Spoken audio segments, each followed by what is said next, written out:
Merci de surfer sur IGFM pour ce tour d'horizon sur l'actualité internationale. La Tunisie vers des élections aux enjeux multiples, en effet considérée comme une étape décisive dans la démocratisation du pays, les prochaines élections ont aussi une dimension régionale à ne pas négliger face aux islamistes de tous bords. La société civile africaine, déjà sur le terrain pour des séances de sensibilisation en prélude au scrutin législatif et présidentiel en fin octobre et mi-novembre, analyse la situation. Parlant d'une transition démocratique souhaitée, cependant le risque terroriste plane dans le pays, entouré d'États fragilisés, tantôt par des islamistes radicaux en Libye, tantôt pour un régime imprévisible en Algérie. Nous y reviendrons certainement avec Val Ndiaye de la société civile sénégalaise présentement en Tunis.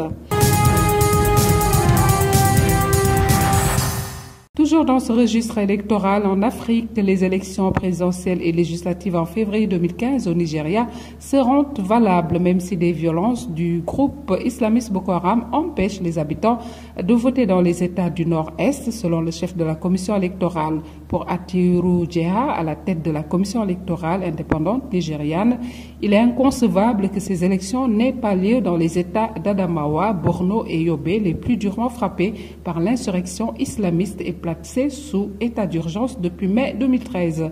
Mais dans le pire des cas, même si les forces de l'ordre devaient fermer les bureaux de vote dans les zones où les violences sont les plus intenses, cela ne remettra pas en question la crédibilité des élections dans leur globalité, a-t-il estimé lors d'un entretien avec l'AFP à Abuja.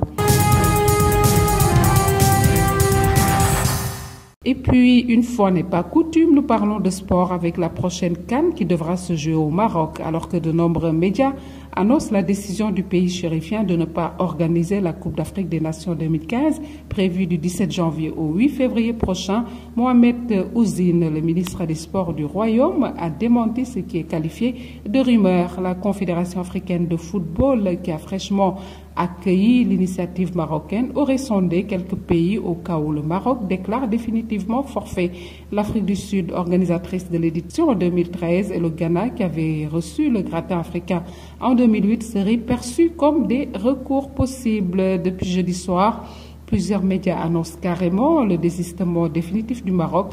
J'ai reçu un certain nombre d'appels de journalistes africains qui avaient l'air sûrs d'eux et comme à eux, je vous réponds qu'il ne s'agit que d'une rumeur. Comme cela est souvent le cas quand il s'agit de football. Nous avons proposé de décaler la CAN 2015 au mois de juin 2015, ce qui laisserait plusieurs mois pour prendre des mesures face à la menace Ebola. Nous avons également proposé l'hiver 2016, a confié à Jeune Afrique Hamid Faridi, un des plus proches conseillers de Mohamed Ouzine.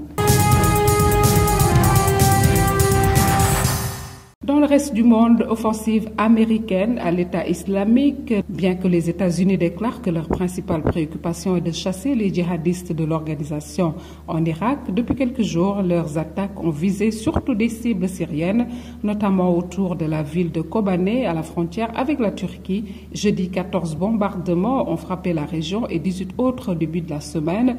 Des centaines de morts chez les djihadistes auraient été dénombrés.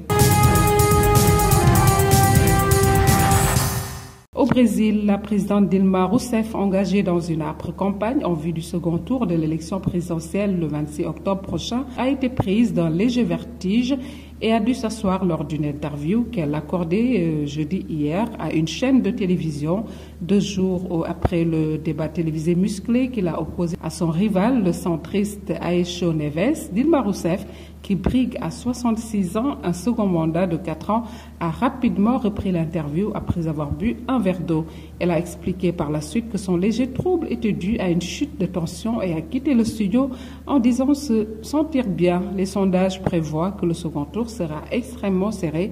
Dans les intentions de vote, les deux candidats se tiennent dans un mouchoir de poche, l'écart qui les sépare étant inférieur aux marges d'erreur calculées par les instituts. C'est tout pour ce rapide survol de l'actualité internationale sur IGFM. Merci de surfer chez nous. On se retrouve lundi.